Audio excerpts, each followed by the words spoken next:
Jadi dia didiagnosis tahun 2016 itu dia ada penyakit kelainan darah. Kalau mungkin aku lebih familiarnya, mungkin kita lebih kenalnya leukemia ya dok ya. Apa sih yang kamu lakukan saat berada di fase waiting room? Let's tell us your waiting story.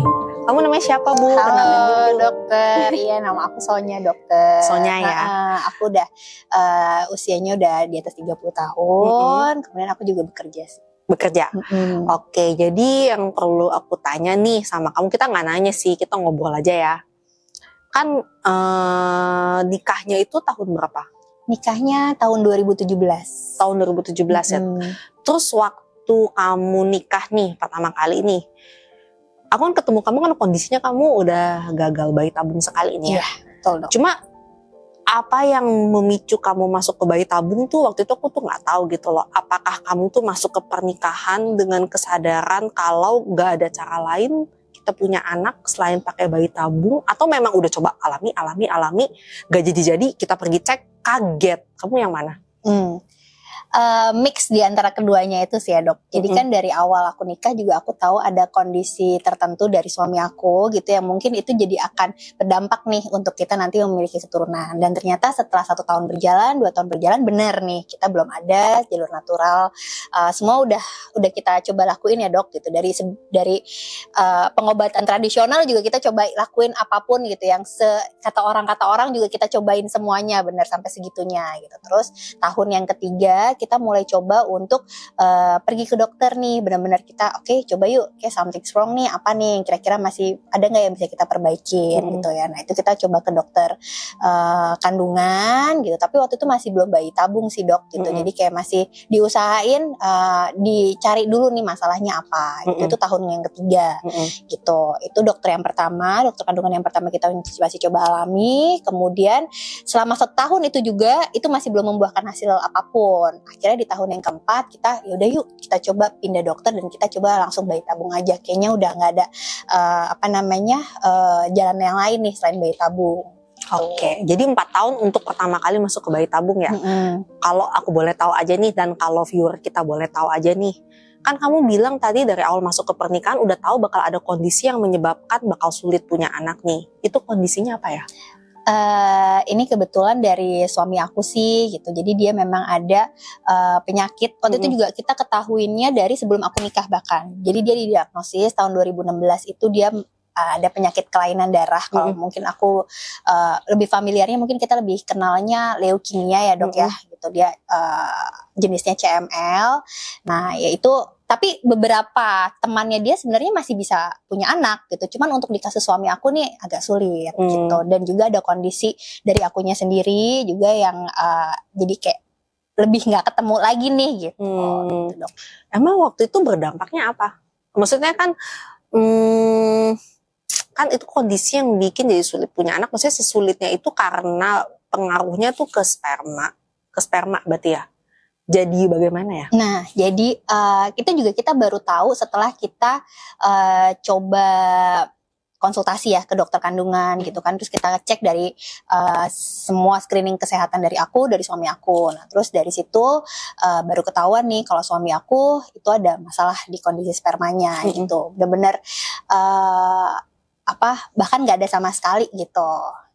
Tapi waktu kamu ketemu aku pertama kali bukannya nggak ada loh Bu, ada. Kalau nggak ada itu kan kondisinya kan disebut azoo ya. Azoo ya. Ini enggak loh, ada. Tapi diagnosis yang keluar itu screeningnya azoo. Pertama kali azoo. Iya, azoo langsung. Jadi waktu bener-bener nggak ada sama sekali gitu. Dan kalaupun memang ada itu kualitasnya bener-bener nggak bisa dan bahkan mati atau apa gitu sih dok. Oke. Jadi waktu kamu pertama kali nih denger dokter bacain hasil seperti itu nih, yang ada di pikiran kamu tuh apa gitu? Maksudnya apakah jatuh terpuruk atau marah atau denial atau ya udah kita cari jalan keluar yang mana nih kamu? Aku jujur pas didiagnosis itu screeningnya udah keluar dari masing-masing aku maupun suami aku belum kebayang ini tuh separah apa, kemudian atau enggak ini medium kah, masih bisa diperbaiki kah gitu. Masa sih nggak ada solusinya apapun gitu kan, nggak bisa dipakai obat atau pakai vitamin atau apa perbaikin gaya hidup gitu, itu masih banyak banget lah. Jadi teori-teori yang kalau menurut aku ya itu masih bisa dicoba gitu, masih bisa diupayakan gitu. Menurut aku pada saat itu. Jadi aku masih belum tahu nih level kekritisannya itu seperti apa gitu. Gitu sih, karena untuk kasus yang serupa di CML itu masih bisa gitu, mereka masih bisa. Dan tapi kalau misalnya ini kok enggak gitu, atau mungkin apa nih gitu. Jadi kita masih ngulik terus, kita masih explore terus sih selama itu sih gitu, selama perjalanan waktu kita sebelum akhirnya bayi tabung ya, memutuskan bayi tabungnya gitu. Oke. Nah, kalau ngelihat karakter kamu nih, kan kamu kan modelnya kayaknya analitis dan penuh persiapan banget. Sepanjang aku kenal kamu ya, maksudnya aku emang gak kenal kamu sepanjang 30 tahun gitu ya, cuma ya sepintas yang kulihat kamu orangnya itu kan sangat optimistik. Terus maksudnya gak pernah kayak sedih kayak dok aku berhenti dulu deh dok, aku down dulu deh, nggak pernah sih maksudnya. Jadi ketika kamu pertama kali mutusin sama suami kamu, oke deh kita coba bayi tabung, kan kita belum kenal tuh IVF pertama. Dalam bayangan kamu tuh ini mah pasti jadilah gitu, atau gimana? Iya, pasti ya, pasti jadi gitu. Maksudnya kayak orang memutuskan bayi tabung itu memang dengan waktu itu ya literatur yang aku baca tuh masalah apapun atau pokoknya benar-benar bisa diupayakan dengan proses bayi tabung gitu. Ketika nggak bisa jalan natural, itu salah satunya adalah pakai jalur bayi tabung gitu. Memang harus ada intervensi dari sisi medisnya gitu ya dok. Waktu itu aku masih berpikirnya mungkin seoptimis itu ya gitu, sampai akhirnya aku diperlihatkan dengan kenyataan yang sangat beda banget gitu. Ternyata waktu pas aku bayi tabung yang pertama itu aku nggak dapat embrio sama sekali, gagal total. Jadi kan yang namanya biar viewer kita dapat informasi sedikit ya, yang namanya bayi tabung itu tuh gagalnya tuh bertahap banget ya, berlapis-lapis di tiap step, banyak pitfallnya ya nggak sih? Suntik telurnya nggak gede, nggak jadi pick up, itu juga udah gagal. Diambilin telurnya totonya kosong, nggak ada isinya, itu juga gagal. Berarti kalau kamu kasusnya disuntik respon, dipanen ada telurnya, dikawin sama sperma membentuk embrio nggak ya? Iya itu.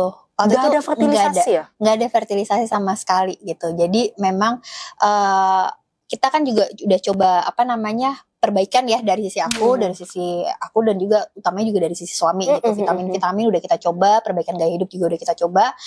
Namun beberapa kali dicoba dikawinkan itu nggak ada sama sekali gitu. Nggak ada pembuahan. Nggak ada pembuahan sama sekali. Tapi berarti spermanya ada. Ada, tapi kita nggak tahu, kita nggak dapat gambaran nih spermanya itu apakah kualitasnya baik atau seperti apa gitu sih dok. Jadi waktu awal kegagalan itu kan, terus kan kamu datang nih, baru kita ketemu kan, kamu bikin janji kan, ketemu sama aku kan. Itu sebagai orang yang awam aja nih, dengan barusan gagal bayi tabung, nggak dapat embrio sama sekali, dalam pikiran kamu ini penyebab gagalnya apakah male factor, apa female factor, atau berdua? Berdua sih dok. Berdua waktu itu. Jadi kayak pengen tahu next stepnya dari sisi kamu apa yang harus dibenerin, dari sisi dia apa yang harus dibenerin supaya yang berikutnya tidak gagal lagi. Betul. Nah melihat kamu nih, aku mau nanya aja nih satu nih sama kamu nih. Yang selesai ya dok? Enggak, nanya gampang banget. Kamu suka nggak gagal? Siapa sih yang suka gagal dok? Waktu kamu gagal pertama tuh, wah, bawaannya gerem atau nggak terima? Udah kita nyerah satu kali aja cukup gitu tuh gimana? Aku bener-bener waktu itu kayak ngeblank aja dok. Jadi aku sama suami aku begitu dapat informasi nih dari dari suster yang waktu itu nanganin kita, PIC-nya gitu. Setelah dicoba gitu 3 hari sampai 5 hari memang benar nggak ada pembuahan, tidak ada embrio gitu, dan dinyatakan gagal atau fail gitu ya dok. Terus itu aku bener-bener speechless sih dok, nggak tahu harus marah, sedih, benar-benar udah kayak hilang emosi apapun gitu dok, benar-benar kayak mungkin lebih ke titik terendah aku sama suami aku pada saat itu ya gitu. Tapi kita nggak keluar nih, mungkin saking sedihnya atau saking nggak nyangkanya, marah, nggak nyangka gitu ya. Jadi kita benar-benar ngeblank aja, kita nggak tahu harus ngapain gitu, kayak nggak bisa mikir dengan bener gitu dok. Oke, sebesar apa sih kamu sama suami kamu pengen punya anak? Sebesar apa waktu itu?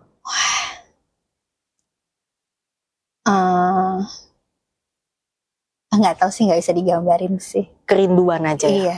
Kepengen aja gitu ya? Bukan cuman kepengen ya, tapi memang kita berdoa terus bahwa kita suatu saat nanti gitu kita pasti akan punya keturunan sih gitu. Against all odds. Iya. Jadi dalam kamus kamu aja nih, ada nggak kata menyerah? Kita dari aku sih ya dok, sebisa mungkin itu kita memaksimalkan sampai titik darah penghabisan sih dok. Jadi jangan menyerah apapun itu. Nggak pernah ada kata kondisinya. menyerah. Nggak ada sih. Meskipun di atas kertas waktu itu katanya suami kamu spermanya meskipun ada kadang mati, kadang ada, kadang nggak ada. Tapi jangan nyerah ya. Nah dari perjalanan terus kita ketemu kan. Iya. Perjalanan masuknya FF yang kedua nih. Iya. Pencerahan apa yang kamu dapet sih? Ternyata it's not always about sperm gitu loh. Pencerahan apa yang kamu dapet? Balik lagi sih, aku jalanin dulu ya. Jadi aku datang ke dokter juga waktu itu dengan depresi, tingkat depresi yang udah benar-benar nggak tahu lagi nih harus. Nggak kelihatan bu waktu itu. Nggak kelihatan. Iya karena kita kayak nggak tahu nih dok, ini yang bener yang mana, nggak bisa apa gitu. Jadi kita mengupayakan aja semuanya gitu sih dok. Jadi aku sampai nggak tahu nih harus ngomong apa ya. Jadi pada saat itu tuh mencoba yang terbaik sih. Cuma kan waktu itu kan kamu akhirnya menyadari gitu kalau dari diri kamu juga ternyata ada yang harus diperbaiki. Iya. Ya kan, misalnya kan kalau ngeliat itu juga dari dokter. Iya, soalnya kalau ngeliat postur kan kecil gitu, nggak gemuk, nggak obesitas. Badannya segini aja dulu sebelum hamil segini, punya anak juga tetap kecil segini. Oh, aku naik 10 kilo sekarang. Masa sih? Jadi dulu 10 kilo lebih kecil dari ini, kita kan nggak pernah nyangka kalau ternyata kamu juga bisa punya masalah gitu. Iya. Tapi ternyata yang aku temukan waktu itu masalah kamu dari siklus mens ya. Dari siklus mens, iya. Aku ada PCOS juga. Waktu itu berapa hari? Boleh dijabarin nggak panjangnya?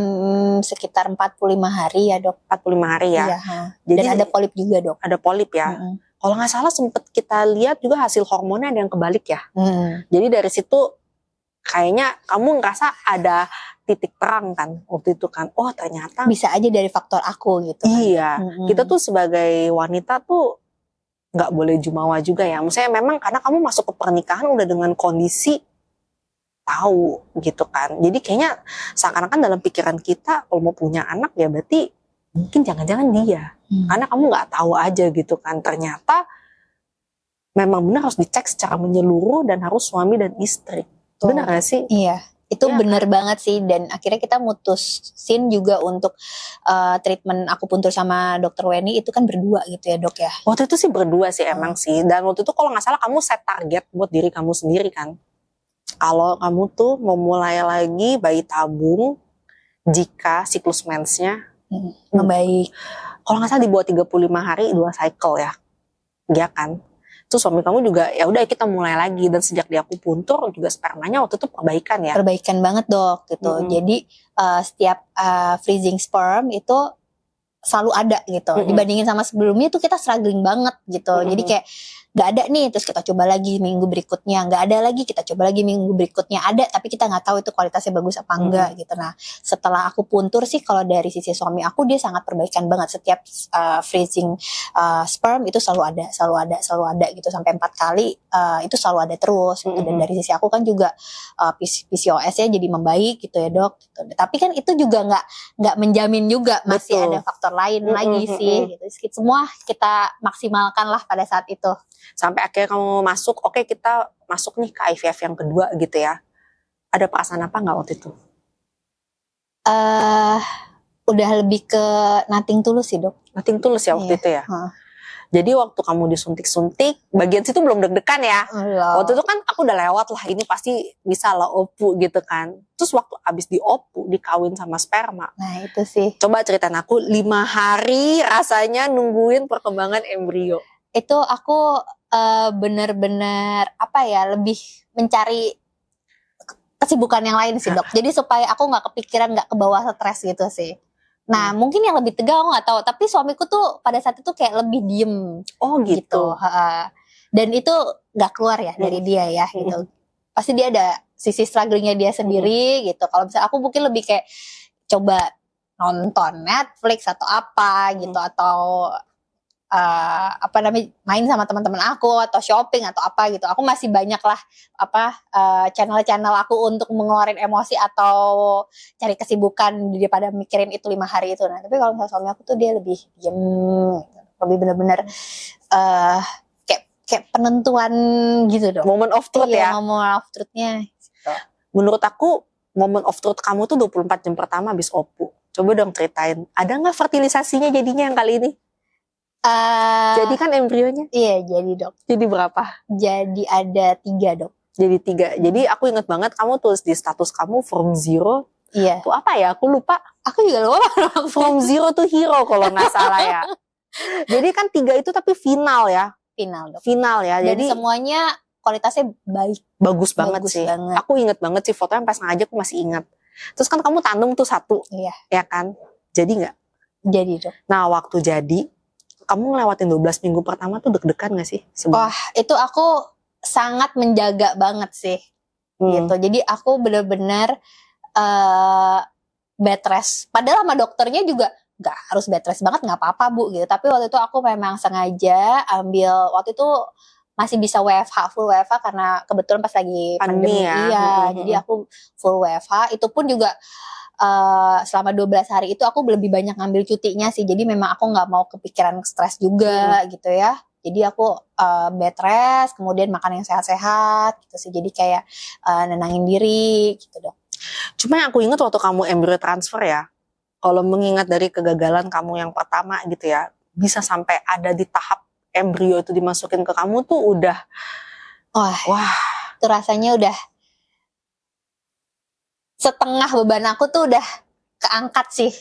Ya, rasanya jadi kayak udah tuh, jadi kayak udah lebih, aku lebih hadir, lebih jejak, ada lagi nih jiwa aku di sini gitu. Kalau sebelumnya tuh kayak jiwa aku tuh kayak pelayang gitu loh dok. Oh gitu ya. Yang makanya aku kayak ngerasa blank aja, aku nggak tahu harus ngapain. Nah itu tuh aku kayak ngawang-ngawang gitu, kayak buat kayak lebih mempertanyakan lagi sih ya, kayak buat apa ya gue gitu, kayak hidup lagi, hidup di sini gitu, sampai gitu segitunya ya? gitu. Sampai segitunya ya? Iya. Tapi kamu emang hebat banget sih, karena kamu beneran kata menyerah itu nggak ada soalnya. Kamu tetap di kondisi kamu melayang, jiwa kamu nggak jejak aja, tetap maju. Berarti melayangnya melayang ke depan, nggak melayang di tempat lah gitu kan. Dan akhirnya kan jadi kan, akhirnya hamil sehat, kekhawatiran kamu nggak ada yang terjadi kan? Nggak ada dong. Tadinya kamu waktu hamil kamu takut gak anak ini kenapa-napa? Iya, takut ada ya? Kekhawatiran itu, tapi aku lebih kayak optimistik. Aku udah kembali lagi gitu, jiwa aku udah kembali lagi gitu ya. Karena tadi aku mungkin udah setengah jalan, udah ada embrio, udah bisa ditransfer, 12 hari nunggu itu juga masih oke gitu. Ada perkembangan, ada progres. Nah, dari situ tuh aku lebih hidup lagi gitu dong. Aku ngerasa itu, dan suami aku juga lebih keceriaannya kembali gitu. Jadi udah nggak diem lagi gitu. Jadi dia lebih punya kehidupan lagi gitu dok. Sekarang Sachi udah umur berapa? Sachi tahun ini 2 tahun. Kan kalian kan kayaknya kepengen banget dari dulu kan menjemput si Sachi lah ya istilahnya ya. Sampai apa juga diterjang dan tidak pernah menyerah gitu ya. Kalau menurut kamu sejak kehadiran Sachi, semua kerinduan kamu, suami kamu terjawab gak sih melalui dia? Terjawab banget dok. Apa yang kamu rasakan sejak ada Sachi dalam hidup kamu? Kalian? Kalau dari si suamiku ya, jadi kan memang ada setiap tahun kita harus juga tes kesehatan untuk penyakitnya dia seperti apa. Nah itu progresnya sangat bagus. Masa sih? Membaik dok. Oh ya? Dan sesignifikan itu gitu. Sejak kehadiran Sachi? Padahal treatment yang dilakukan dari tahun 2016 sampai sebelum ada Sachi sama aja gitu. Dia harus konsumsi obat setiap hari atau apa gitu, menjaga makanan apa, itu juga tetap dilakukan sama aja. Tapi setelah ada Sachi itu dia progresnya bagus. Berarti emang hati yang gembira tuh beneran jadi obat ya? Lucu ya dia ya, lihat dia perkembangannya tiap hari kayak gitu. Kalau misalnya, ini kan kita udah di penghujung podcast kita nih ya. Kalau menilik dari perjalanan kamu nih, dari penerimaan juga sih, menurut aku hebat juga sih. Kamu menerima suami kamu menikah, padahal kamu udah tahu nih dia terdiagnosa itu, temen-temennya juga seperti itu. Meskipun ada juga jadi, tapi tetap aja kamu kayak udah bisa memprediksi kira-kira perjuangan apa sih yang bakal kamu hadapin di depannya gitu kan. Dengan tipe seoptimis kamu pula gitu, kamu bisa menerima itu semua. Itu Pesan apa sih yang pengen kamu sampaikan? Apa ya? Karena aku percaya di luar sana juga banyak yang mengalami seperti aku, dan juga mungkin mereka juga udah berbagai cara ya dok, udah nggak kurang-kurang lagi gitu, dan segala upaya udah dilakuin gitu. Jadi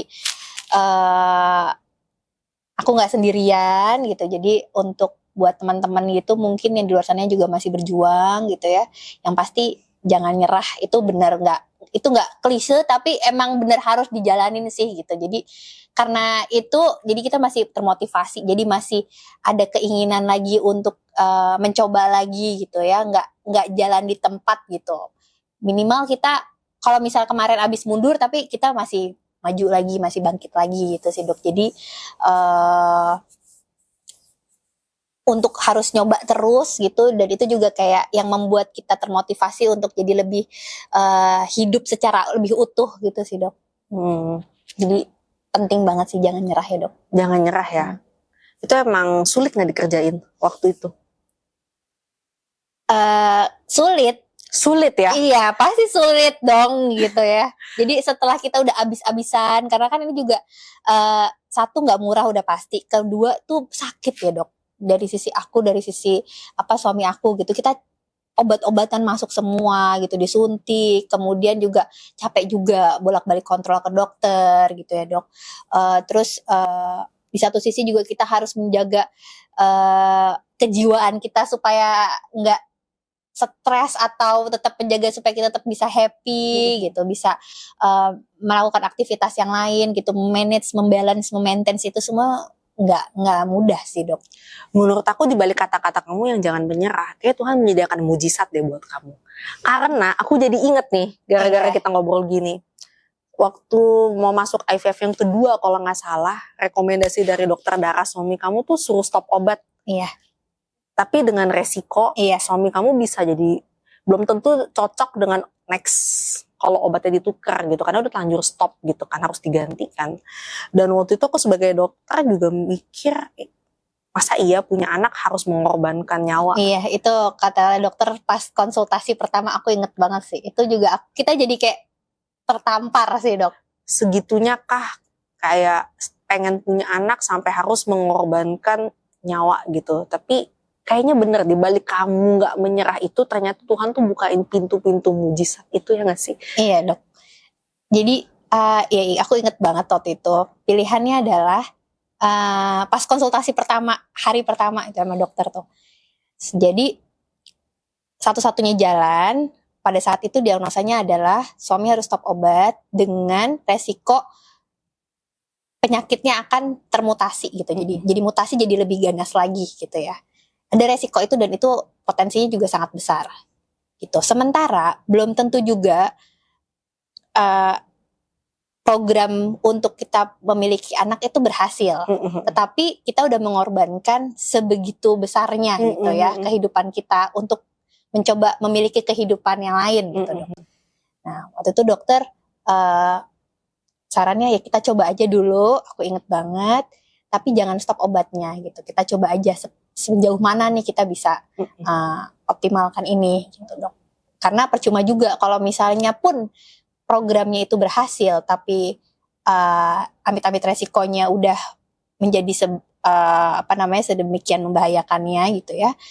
Buat apa kamu punya anak tapi nggak ada kehadiran suami? Betul, gitu ya betul kan? banget gitu loh.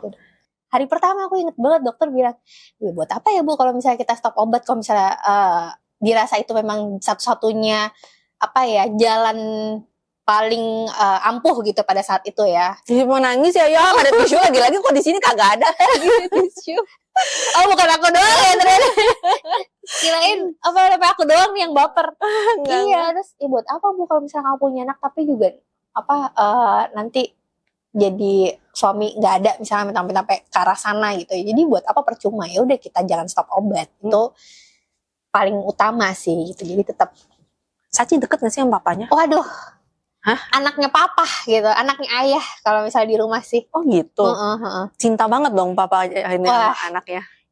Aku udah kayak nomor ntar dulu deh ibu udah panggilan di rumah aku ibu gitu. Jadi kayak ya udah biarin aja mereka. Dan aku memang terbantu juga sih dengan kedekatan mereka juga. Jadi kan suami juga ngurusin anak tuh juga dengan sebegitunya gitu. Jadi dia bisa A sampai Z-nya itu dia juga bisa lakuin. Gitu. Makanya dia mau sampai segede gitu. Aku tahu sih dia juga pasti benci jarum kok. Iya, aduh. Terpaksa banget kayak waktu itu pernah kan udah merasa diri perbaikan, udahlah gue mau meeting kok nggak datang deh, aku puntur, zong lagi, akhirnya terpaksa dia datang lagi, akhirnya ada gitu. Jadi kayak kamu tuh emang beruntung sekali, instead of 1 kamu masih punya 2, masih bisa ada 2 lagi, adanya Saci. Iya. Itu tuh mujizat banget, apalagi bapak perbaikan, kalian bisa umurnya panjang, menikmati ya kan surga di dunia sebelum surga yang di sana. Indah kan. Nah, kalau misalnya kita nggak nyoba atau kita juga nggak dengerin suggestion dari dokter juga, kita nggak akan tahu tuh ternyata ini bisa membawa perbaikan untuk dari sisi penyakit. Emang iya ya?